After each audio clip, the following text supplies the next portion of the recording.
afternoon, More Medic 1. Today I have a Stihl FS80 on the bench, and the complaint is that it bogs down when there's using it. This unit actually does run still, however the top end is blown on it. The piston and cylinder are just scored substantially. Even though it does still run, I wouldn't let it go back to the customer in the condition that it's in.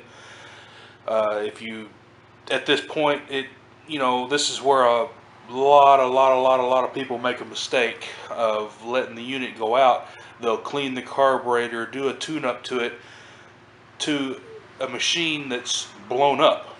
And what I mean blown up is either the crank seals are leaking, causing it to run lean, or the carburetor gets out of adjustment due to a clogged filter, or the air filter gets clogged up and it runs bad. If the seals start leaking, or if the carburetor starts running lean, bad things can happen to a two-stroke. The only lubrication that a two-stroke gets is from the oil that you put in the gasoline. And you have to excuse me, I'm not feeling very well this week. Hopefully it'll pass by Monday or Tuesday. And I am going to show you that this engine does still run.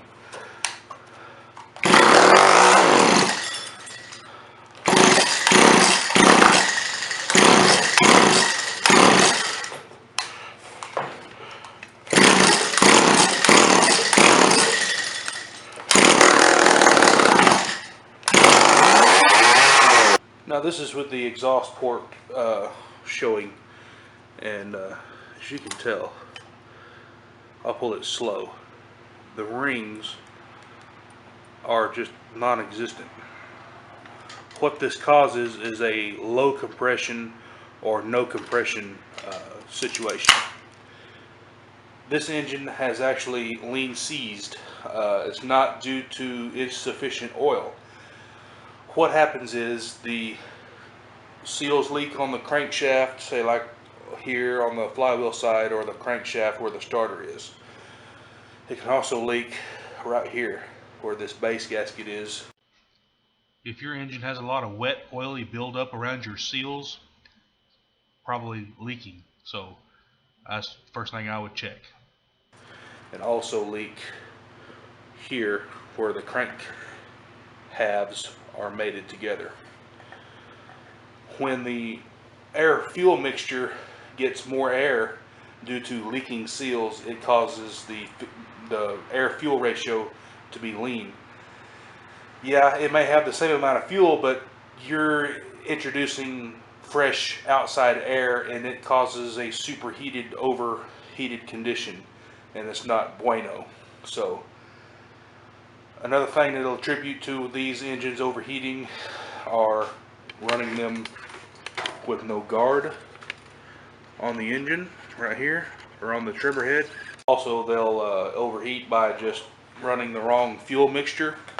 I've had a lot of people say, hey, my dealer said not to run 93 octane in my Stihl equipment because it will overheat my motor. That is an untrue statement. I don't know how many times I have to tell people that actually 93 octane burns slower, or cooler if you will, than 87. But I always run 93. I've actually got some MOTO mix from Stihl. I've got a video on it, and I'll put a link in the description below. Make some pre-mixed fuel. All you do is pour it in the gas tank and you're good to go. So like I said, if you have any questions on how to diagnose, or I'll do these videos to educate you. That way that, if you, in the event that you want to bring your trimmer into the shop, you have a leg to stand on. You know what can be asked of your dealer. If they call you on the phone and say, hey, yeah, your trimmer's burned up, you have a leg to stand on and tell me why it's burned up. You can lead the question. So anyway, if you find these kinds of videos helpful, we'd like to have you along. Rate, comment, and subscribe. Y'all have a good day. More Medic.